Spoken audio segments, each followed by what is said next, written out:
Welcome to the Courtroom Chronicles, Trials of South Africa. Hey family, hey family. And I hope you're staying safe and solid. If it's your birthday, happy birthday.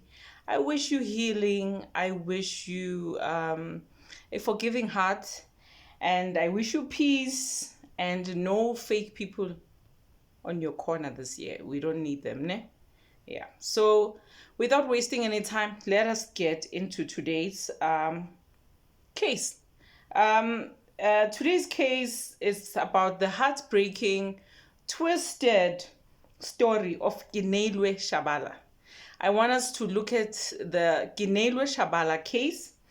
Her 2-year-old son, Kutlwano, and a Sangoma named Sibukwana Kaunyana.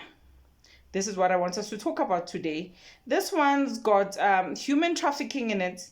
It has got murder in it, cash transfers, lies on lies, and a ritual crime allegations all mixed up. So this is what we have today. And yes, it's a wild and it's tragic. It's very tragic. And so I just want us to unpack it and compare it with the Jocelyn Smith case, because understanding the patterns matter. There are patterns here that we have to unpack. We can see mothers are selling their children, but we need to unpack these patterns together. So let us get into the case in a nutshell. So back in November 2024, Ukutlwano disappeared. On the day that Ukutlwano disappeared, 75,000 rand was deposited into the mother's account, Gineilwe Shabala. And their cell phone records, they show constant communication between the Sangoma and Ukutlwano, Ukutlwano's mom, Gineilwe. And now, in the days leading to the disappearance, we can see that there's no coincidence here. It is a clear paper trail. So I want us to look at that. The cash wasn't just a random deposit. She didn't win any money. She didn't win the lotto. This was coming as a payment for the child. Yes, it's human trafficking. This is what we saw in plain daylight. So we are going to unravel the lies. I just want us to talk about the lies. Ushabala's story kept shifting. That is number one. She lied about taking Kutlwano to Durban, but witnesses confirmed that the child was never there.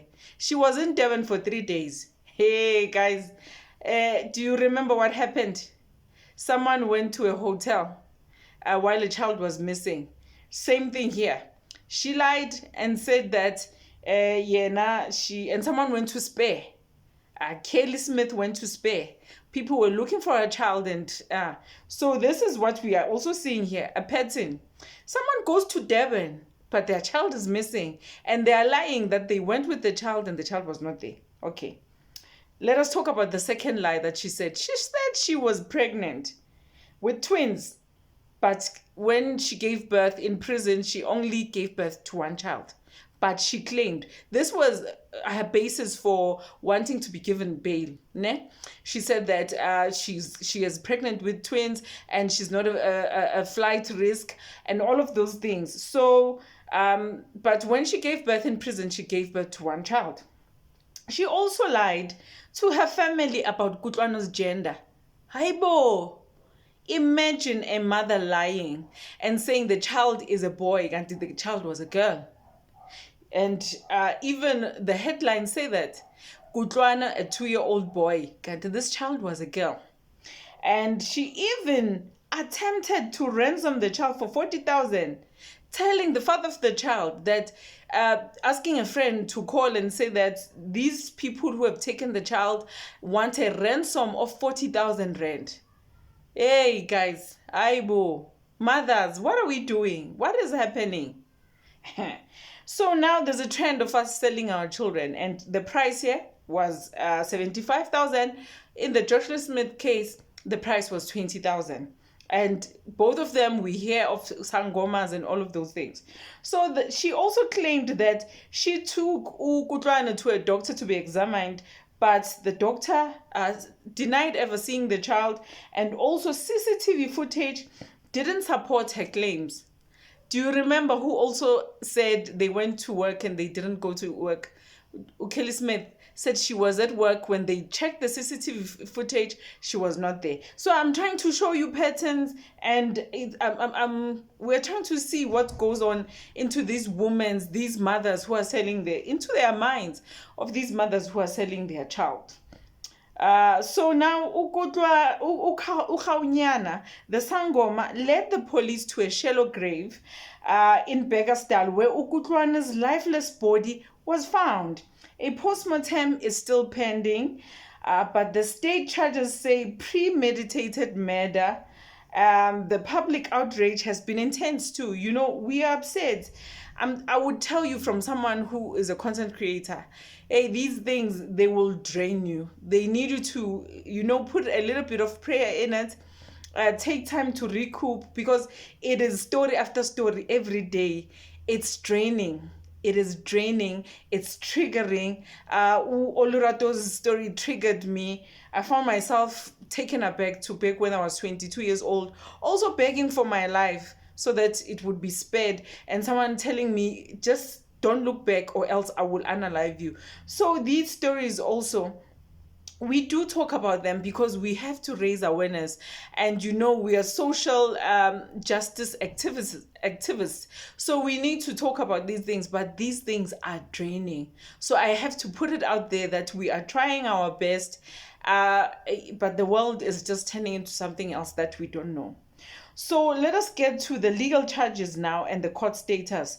Both Shabala and Khaunyana are facing human trafficking charges, premeditated murder, and conspiracy to commit a crime. So this is what is different looking at the Jocelyn Smith case. We just heard about the 20,000, but here there's proof. 75,000 was deposited into this mother's account. So we've got proof of that, digital evidence of that, and the child has been found, and it is very sad. The Sangoma, I don't know whether the Sangoma was with the mother when they buried the child in that shallow grave.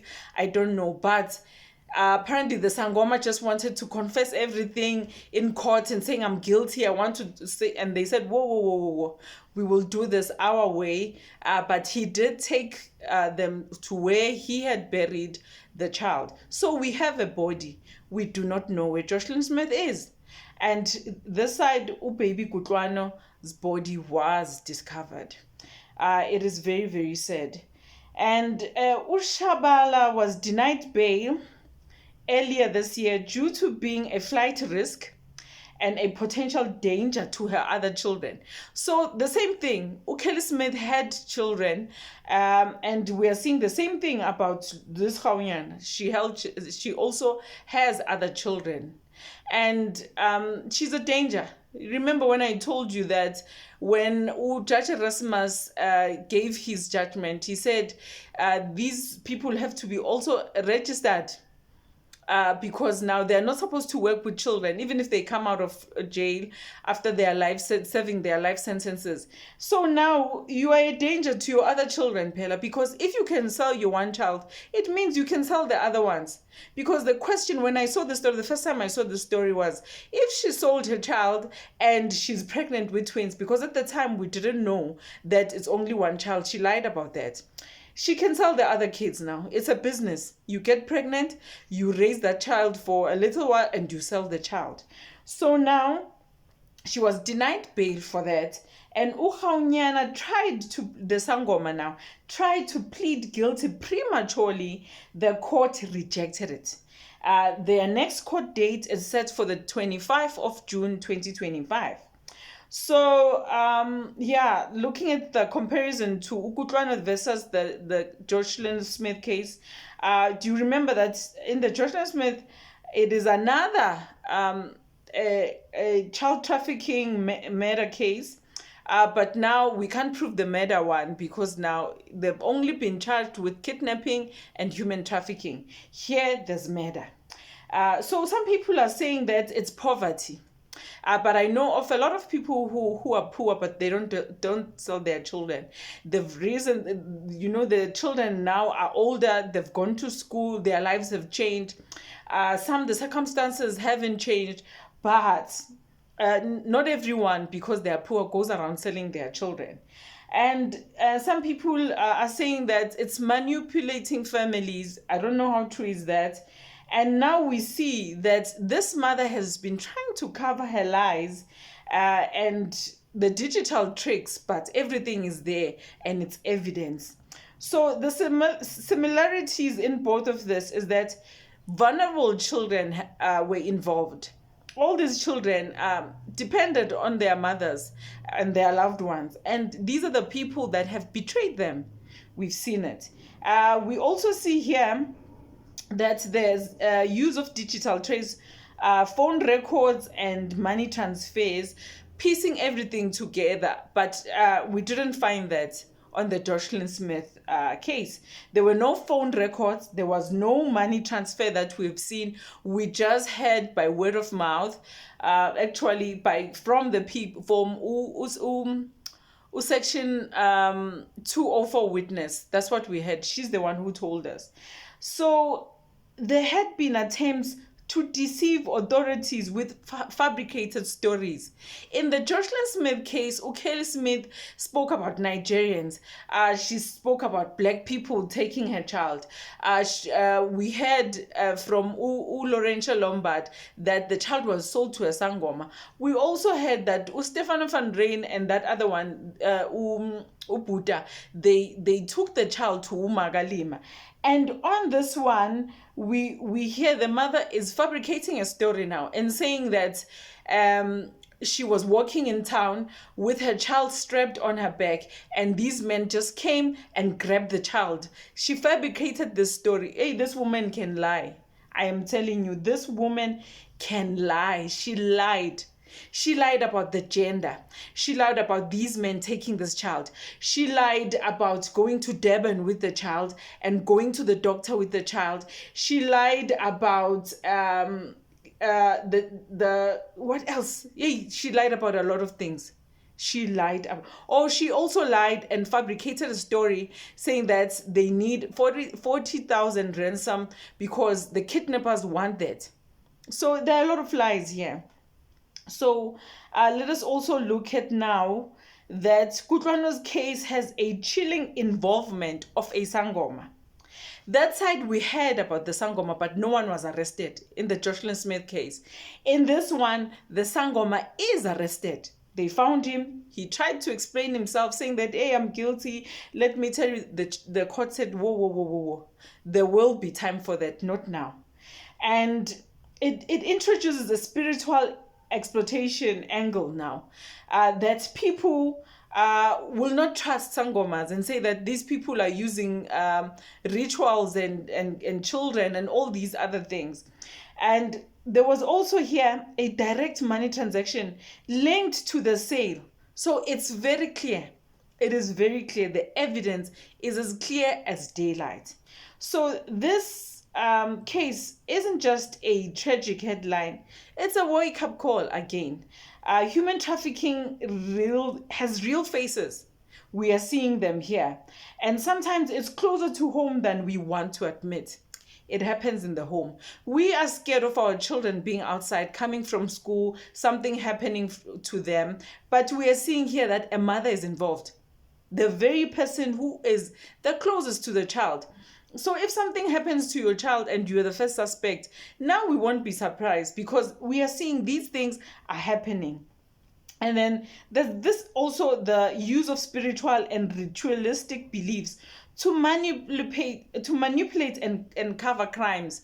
People are using that to cover their evilness. So we are seeing it here as well. So there's also importance of digging past the surface lies to follow money, communication, and actions. From the Jocelyn Smith trial, I've seen that it is very important to follow things through, and yeah, that phone that you use to do different things.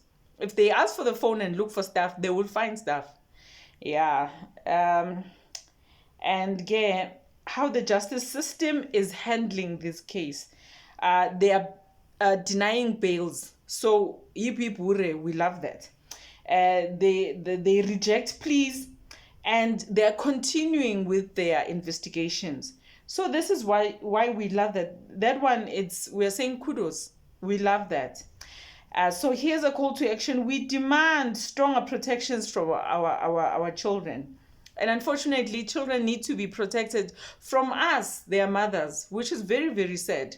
We also demanding better support for vulnerable families and tougher penalties for traffickers and ritual killers.